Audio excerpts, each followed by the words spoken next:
Ya, halo pemirsa, apa kabar Anda hari ini? Langsung dari studio IDX Channel Jakarta, saya Prasetyo Wibowo kembali hadir dalam Market Review yang akan mengupas isu-isu penggerak ekonomi Indonesia. Dan kali ini kita akan mencermati dari sektor usaha mikro, kecil, dan menengah, di mana Kementerian Koperasi dan UKM tengah menjalin kerjasama dengan Badan POM ini untuk memberikan kemudahan-kemudahan lagi bagi pelaku UMKM, khususnya dari sektor pangan olahan begitu, berupa izin edar dari produk-produk yang mereka produksi dan jual di Indonesia. Seperti apa nanti mekanisme dan mungkin tanggapan dari pelaku usaha sendiri, langsung saja kita mulai market review selengkapnya.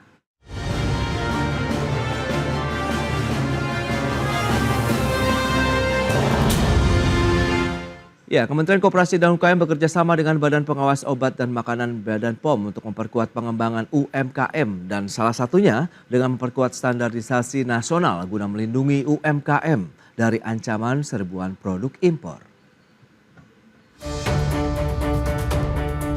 Kementerian Koperasi dan UKM bersama Badan Pengawas Obat dan Makanan atau BPOM saling bersinergi untuk memperkuat pengembangan usaha mikro, kecil, dan menengah atau UMKM di tanah air. Langkah ini sekaligus untuk membentengi sektor UMKM nasional dari serbuan produk-produk impor. Menteri Koperasi dan UKM Teten Mas Duki mengatakan pemerintah berkomitmen untuk terus melindungi UMKM dari ancaman serbuan produk impor dengan memastikan implementasi standarisasi nasional dengan lebih ketat. Bahkan kedua pihak berkomitmen untuk mengakselerasi sektor UMKM khususnya di sektor pangan olahan agar bisa mendapatkan izin edar dengan lebih mudah. Teten mengakui salah satu kendala yang dihadapi UMKM untuk mendapatkan izin edar adalah biaya yang cukup mahal. Untuk itu Kemenkop UKM dan BPOM terus melakukan terobosan dengan memberikan insentif bagi pelaku UMKM dalam mengurus perizinan tersebut. Dari Jakarta, Ade Firmansyah, IDX Channel. Ya pemirsa, untuk membahas tema menarik kita terkait dengan sinergitas ekosistem melindungi UMKM dari serbuan produk impor, kita sudah tersambung melalui Zoom bersama dengan Mas Nailul Huda, Direktur Ekonomi Digital Selios, dan juga Ibu Dewi Maisari, anggota Komite Kewirausahaan Apindo Bidang UMKM. Selamat pagi Mas Nailul. Selamat pagi Mas. Ya, salam sehat Mas. Alhamdulillah sehat. Baik, Mas juga sehat. terima kasih juga atas waktu yang disempatkan. Halo, selamat pagi Ibu Dewi, apa kabar? Pagi teman-teman semua. Ya, salam sehat Bu. Harus sehat dan waras. Wah, itu dia, terima kasih. Langsung saja kita akan review. Ini menarik kalau kita bicara terkait dengan UMKM. Sebenarnya kepedulian, perhatian pemerintah itu tidak henti-hentinya. Terbaru tadi ada Kemenkop UKM dan Badan POM begitu yang menjalin kerjasama lagi untuk bisa memberikan kemudahan-kemudahan baru bagi pelaku UMKM kita. Tapi pandangan Apindo sendiri terkait dengan UMKM sebagai tulang punggung perekonomian nasional saat ini kondisinya seperti apa Bu? Silakan. Saya dulu. Ya. Yang pasti sekarang UKM itu harus tangguh banget ya, karena sedang menghadapi penurunan daya beli yang sangat terasa. Jadi penurunan omset, terus kemudian sekarang teman-teman itu salah satu solusinya adalah mulai membuat kemasan yang lebih kecil. Oke. Agar makin apa-apa sekarang perhatiin deh, apa-apa tuh jadi lebih kecil. Jadi gramasinya diturunin karena naikin harga bukan pilihan. Jadi harga harus tetap, sementara bahan-bahan baku mulai meningkat gitu kan. Jadi akhirnya sekarang salah satu solusi itu lebih kreatif untuk melakukan pengecilan bahan-bahan ini gitu. Paket-paket produk itu jadinya lebih kecil gitu agar bisa tetap dibeli. Nah, cuma ya satu hal yang masih kami juga pun sebagai komunitas, kita juga pendamping di Apindo UMKM ini, kita memang ngerasa kesulitan ya untuk menghadapi serangan barang-barang impor ini, dan tidak semua pelaku usaha UKM kita itu sudah cakap membuat branding, membuat produk storytelling sehingga brandnya itu dipersepsikan mahal dalam tanda kutip gitu ya, sehingga konsumen Indonesia rela membayar lebih mahal dibanding pakaian-pakaian impor yang pokoknya harganya itulah ya, kita susah banget melawan gitu. Dan di sisi lain mungkin saja produk-produk impor ini menjadi solusi bagi teman-teman kelas menengah yang juga sedang terhimpit kan, banyak yang turun kelas, banyak yang di Hmm. PHK, banyak yang gajinya sama tapi harga-harga naik, jadi real income-nya dia kan pada menurun gitu kan ya. Baik. Sehingga ketika ada opsi barang-barang seperti ini masuk, mungkin jadi solusi bagi mereka nih di satu sisi seperti itu. Jadi situasinya kami Oke. sendiri juga masih mencari cara kreatif untuk menghadapi situasi ini, Mas. Baik, baik Ibu Dewi. Nah, Selius melihat bagaimana Mas Nelo terkait dengan tekanan yang nampaknya bertubi-tubi begitu dari sisi daya beli masyarakat yang turun. Kemudian mereka mencoba mengkreasikan dari produk yang mereka tawarkan mungkin tadi dengan kemasan yang lebih kecil lagi. Tapi di satu sisi ada lagi serbuan produk-produk impor juga begitu yang nampaknya mendapat pangsa pasar baru dengan ya tadi kelas menengah juga yang stagnan, kemudian bahkan ada yang turun kelas gitu Mas Nelo. Ya, Mas Pras, menarik ya kalau kita lihat data sebenarnya untuk impor barang konsumsi yang Oke. notabene tadi juga menjadi pesaing ya bagi pelaku UMKM lokal kita, ini juga meningkat. Mas. Kalau kita lihat peningkatannya itu 10% di tahun 2023. Nah, tahun 2024 itu saya rasa akan melambat, tapi itu akan lebih tinggi dibandingkan dengan barang-barang seperti barang modal dan barang bahan baku penolong gitu. Yang kalau kita lihat juga data sebenarnya bahan baku dan barang penolong itu menurun untuk di impornya gitu. Jadi ini pure ada barang-barang konsumsi yang memang secara intensitas, secara volume itu meningkat impornya. Nah, ini juga bisa saya bilang tadi menjadi tekanan bagi pelaku UMKM kita, sehingga mereka tadi sebutkan Bu Dewi gitu kan, bahwa Oke. mereka harus memutar otak dan sebagainya untuk bisa bersaing dengan barang impor yang notabene dari sisi harga itu sangat murah sekali Mas Prata. Tapi kita meskipun ya secara pribadi juga konsumen diuntungkan, tapi kita juga tidak bisa lepas dari tanggung jawab untuk memberikan perlindungan bagi pelaku UMKM lokal kita. Nah, makanya ini saya sampaikan, beberapa kali saya sampaikan juga bahwa impor untuk bahan baku, untuk konsumsi ya, untuk Ya. impor barang konsumsi yang terus meningkat ini harus diwaspadai dan juga tidak boleh ada menjadi seperti apa ya, menjadi seperti bumerang bagi pelaku UMKM lokal kita. Dan saat ini nampaknya sedang terjadi hal tersebut. Selain tadi ada penurunan daya beli dan sebagainya ya. Baik, tapi kalau dari sisi perhatian pemerintah Bu Dewi, dari pelaku UMKM sendiri Apindo melihat begitu sudah cukup tinggi tidak komitmen Oke, kita untuk membentengi? Ya. kalau dari dulu Hmm. yang kami selalu advokasi itu ya Mas, Hmm. negeri ini tuh kurang menginvestasikan pada pendampingan yang terstruktur dan berkelanjutan. Oke. Itulah kenapa sekarang akibatnya Hmm. dari ada deraan impor ini gitu ya, kita jadi susah melawannya karena paradigma regulasi kadang-kadang niatnya melindungi, tapi malah nyusahin di lapangan gitu ya. Oke.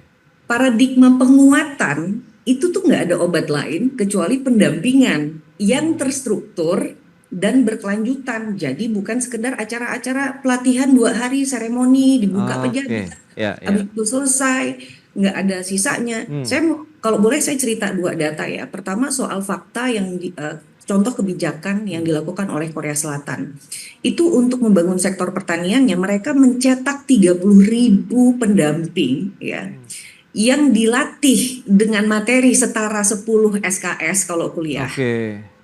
Dan dia untuk mendampingi 54 petani, satu fasilitator 54 petani. Sehingga itu tuh dari metode tanam segala diajarin semuanya sampai monitoring hasilnya, menghasilkan kualitas-kualitas komoditas yang baik. Dan akhirnya bukan hanya itu saja, kelembagaan pertanian yang menjadi koperasi, konglomerasi sosial, Oke. Federasi Nasional Koperasi Pertanian di Korea itu besar sekali gitu ya. Nah itu bisa dihasilkan lewat pendampingan yang terstruktur dan berkelanjutan, bukan lewat event Oke. 3 hari. Itu pertama. Iya, Yang iya. kedua, ada riset dari IFG, saya baru baca, itu adalah ini menarik hasilnya ya. Setiap 1% kenaikan alokasi kurs terhadap PDB itu hanya berhasil menaikkan kontribusi UKM terhadap PDRB sekitar 0,2%. Artinya itu Oke. rugi. Iya, Naikin iya. KUR 1%, kontribusi ke PDRB di setiap daerah itu, di beberapa daerah yang dimodelin gitu ya, Mm-mm. itu 0,2% doang. Oke. Artinya apa? Ini tidak berhasil menjadi program yang mengukit produktivitas para penerima subsidi bunga ini. Nah, Hmm. ini kenapa nggak ada? Karena di KUR itu hanya subsidi bunga, nggak ada pendampingannya, nggak ada peningkatan kapasitasnya, nggak ada penguatannya. Itu yang dari dulu concern kami di Apindo UMKM, dan kami sendiri pun membuat Iya, iya. program untuk mendampingi UMKM dengan pendekatan ini, pendampingan, bukan seremoni 1-2 hari. Ah, itu dia berarti pendampingan terstruktur dan berkelanjutan diharapkan Ya, memang terus mendampingi pelaku UMKM kita, apalagi tantangan-tantangannya juga semakin baru begitu yang dihadapi oleh teman-teman ya minimal UMKM. kalau di kami Baik. 6 bulan ya sekarang yang lagi jalan. Oke, Paketnya baik. apa Kita ini? akan bahas lebih lanjut lagi karena kita tahu ini ada juga kolaborasi antara Kemenkeu UKM dan juga Badan POM. Seperti apa nanti reviewnya kita akan bahas nanti di segmen berikutnya. Dan pemirsa, kami akan segera kembali sesaat lagi.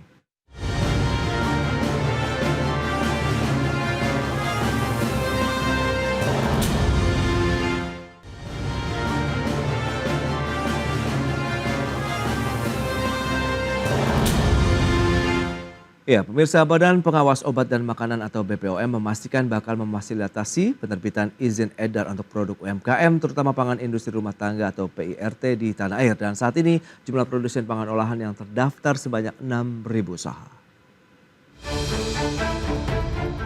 Menteri Koperasi dan UKM Tete Mas Duki bersama Kepala BPOM Taruna Ikrar menegaskan, komitmen untuk memfasilitasi penerbitan izin edar bagi pelaku usaha mikro kecil dan menengah, terutama bagi produk pangan industri rumah tangga atau PIRT.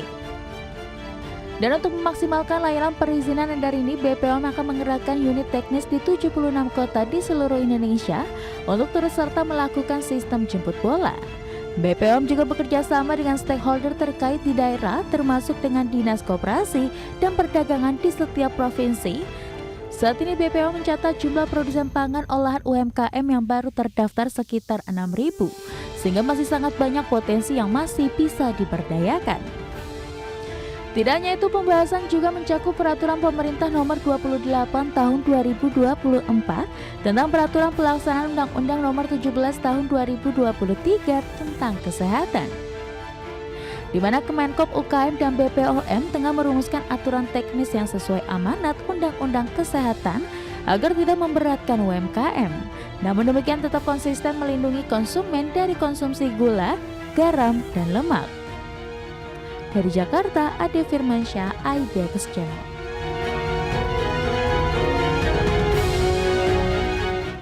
Baik, pemirsa, kita lanjutkan kembali perbincangan bersama dengan narasumber kita, Ibu Dewi Meisari, Apindo, kemudian juga Mas Nilal Huda dari Selios. Baik, Ibu Dewi, nah ini bagaimana dengan upaya-upaya pemerintah khususnya Kemenkeu UKM dan Badan POM tadi yang sudah sepakat untuk meningkatkan standarisasi nasional di sektor produk pangan olahan. Ada obat tradisional, suplemen kesehatan dan kosmetik yang diproduksi oleh UMKM dalam negeri. Menurut Anda memang ini bisa menjadi solusi begitu terkait dengan tadi banyaknya juga serbuan-serbuan dari produk impor, kemudian daya beli masyarakat yang juga sedang melemah.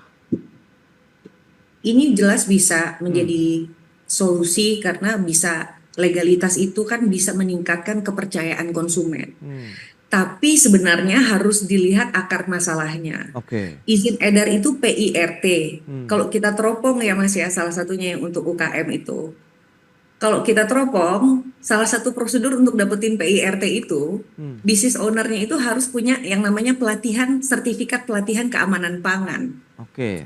Nah, si sertifikat pelatihan keamanan pangan ini, banyak daerah itu Pemdanya masih berpikir harus di-deliver dengan cara acara di hotel, 3 hari 2 malam.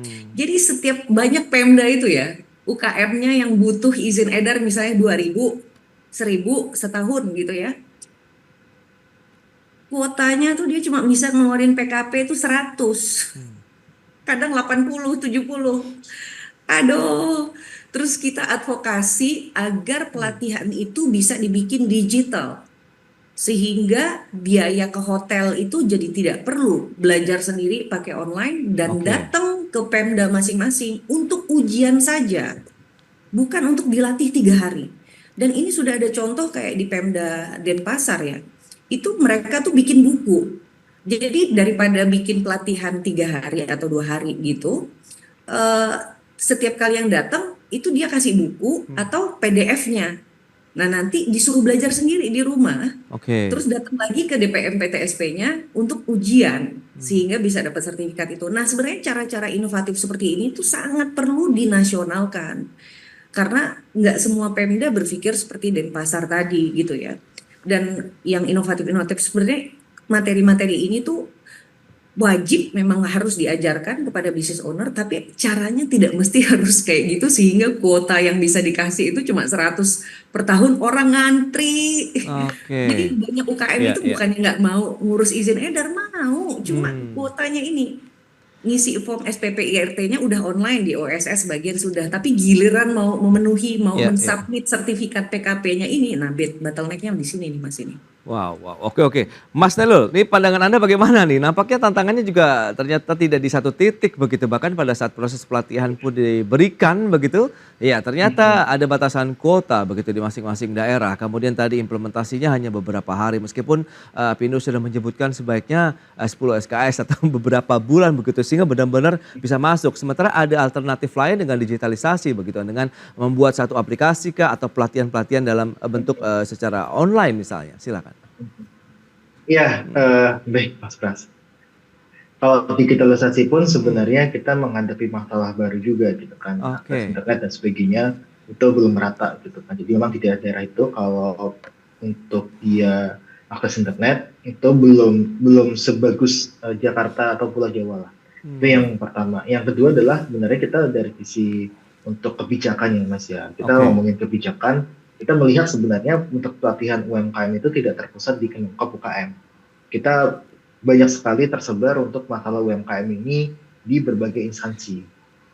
Kita melihat Bank Indonesia ada, kemudian Kementerian Pemuda dan Olahraga pun ada dan sebagainya. Ya. Yang ini tidak harmonis gitu satu sama lain. Padahal memang kita mempunyai salah satu ya kita kalau menterinya kan Menteri Kemenkop UKM gitu kan. Oke. Jadi kita harusnya ada ngumpul di situ, tapi masalahnya adalah kita tersebar. Makanya kalau kita lihat ya akibat dari tidak sinkronnya dan berpencarnya masalah mengenai UMKM, kita lihat data itu kita nggak ada loh data UMKM secara terperinci. Kemenkop UKM pun dia data terperincinya cuma berapa belas juta doang gitu kan, 10 atau berapa belas juta doang gitu. Oke. Tidak sampai mencapai 65 juta gitu kan yang diklaim oleh Kemenkop UKM gitu. Jadi ini yang jadi masalah sebenarnya.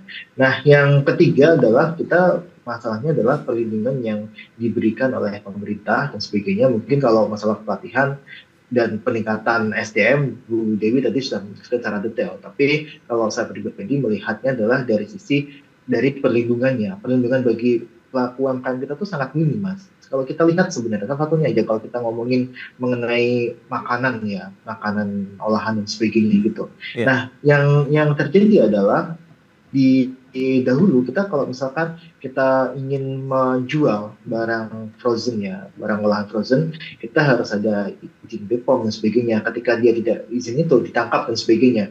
Bahkan ada APH yang dia menyamar untuk jadi pembeli, terus kemudian ditangkap penjualnya. Nah, berbeda dengan perlakuan dengan barang-barang impor gitu. Nah, barang-barang impor yang kita temuin di online market ya terutama ya itu dia nggak ada izin BPOM-nya. Bahkan kalau kita lihat beberapa produk bahkan mereka izin BPOM-nya tapi bukan BPOM kita, BPOM sana gitu, misalkan BPOM dari Cina gitu kan. Nah itu kan jadi masalah juga gitu. Nah makanya ini penyetaraan peraturan itu harus dilakukan. Jadi tiga itu sih Mas yang saya rasa juga jadi problemnya. Baik, itu dia. Kalau kita lihat nanti solusi apa yang diharapkan begitu dari pelaku usaha, kemudian ekonomi melihatnya, kita akan bahas lagi di segmen berikutnya. Kita akan jeda kembali sebentar dan pemirsa, pastikan Anda masih bersama kami.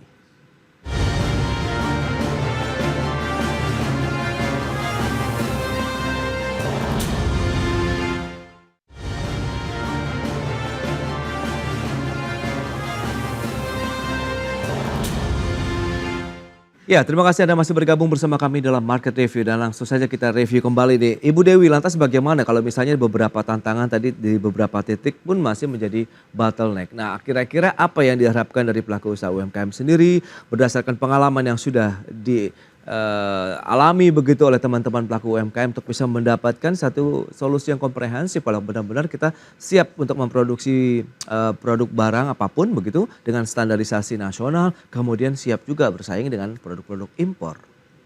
PR-nya nih banyak banget ya, dari Hmm, ngurus legalitas, izin edar, daftar merek, digital, pemasaran, ngerapiin keuangan dengan digitalisasi. Jadi ya. semuanya itu memang butuh pendampingan. Hmm, Nah, untuk bisa menghadirkan pendampingan, ini tuh kita butuh tenaga yang namanya fasilitator pendampingan. hmm, Nah, jadi nggak bisa nih bikin program pendampingan nggak ada investasi di fasilitatornya.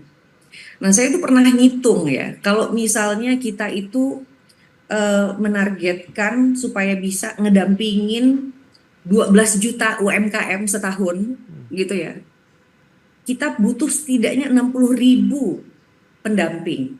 Terus oke. kalau mereka digaji 8 juta per bulan, agar rebutan ya. Kalau misalnya gajinya kecil, siapa yang rebutan dapetin posisi itu? Hmm, Kalau 8 juta sebulan ini lumayan akan rebutan, sehingga kita akan bisa menyaring fasilitator yang hebat, yang rajin, yang emang kompeten gitu ya. Nah, ini budgetnya itu sekitar 6 triliun per tahun ya oke. untuk investasi di pendampingnya.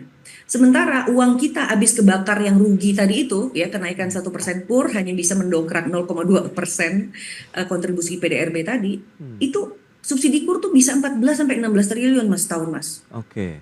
Nah, jadi itu bisa, bukan nggak ada duit nih, ini Ya, ya. masalah alokasi, itu pertama. Yang kedua, yang ketiga, Hmm, supaya pendampingan itu bisa berjalan lancar juga, selain investasi pada fasilitator, kita butuh investasi pada, kayak tadi kata Mas Ainul Huda, hmm, basis data.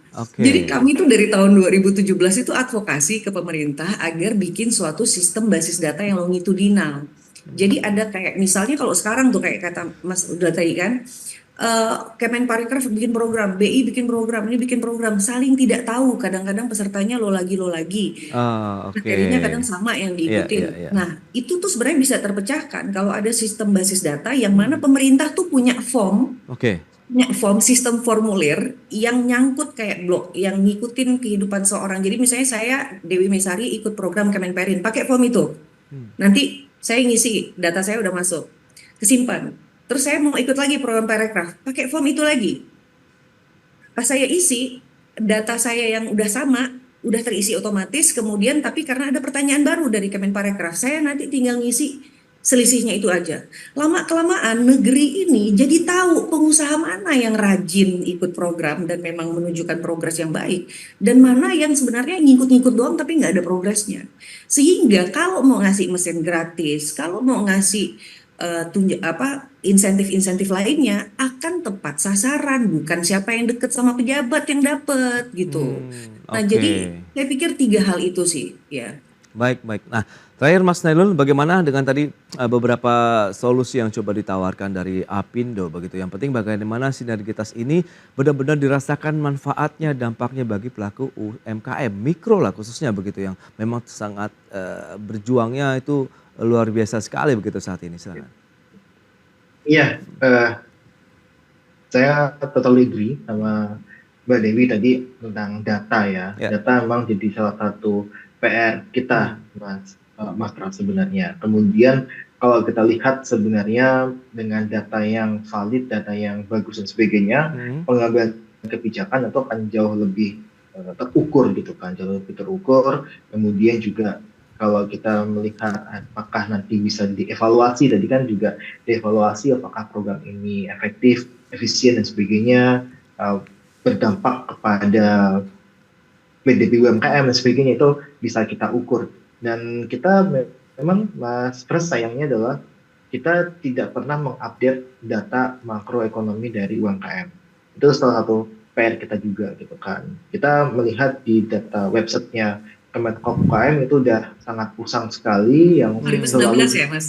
iya selalu dipakai terus Mbak Dewi, Mas oke. Pras, selalu dipakai terus dan sebagainya, yang pada akhirnya kita jadi kabur, data realnya berapa sih Oke. tenaga kerja, berapa real sih PDB UMKM, itu kita tidak punya gitu kan. Jadi memang ini yang jadi PR-nya adalah kemauan dari pemerintah untuk bisa mengupdate data, memperbaiki data sehingga nanti kebijakan yang diambil akan lebih baik.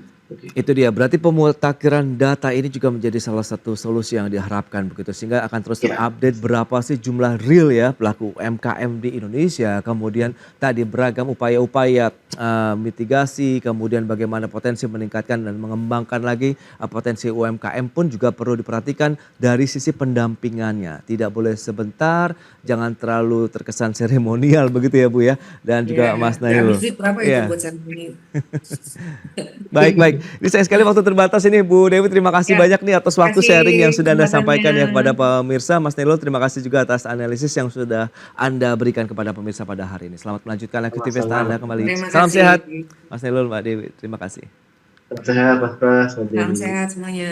Ya baik pemirsa, jangan beranjak dari tempat Anda karena sesaat lagi kami masih akan kembali dengan tema menarik lainnya terkait dengan disrupsi digital dan potensi hilangnya lapangan kerja.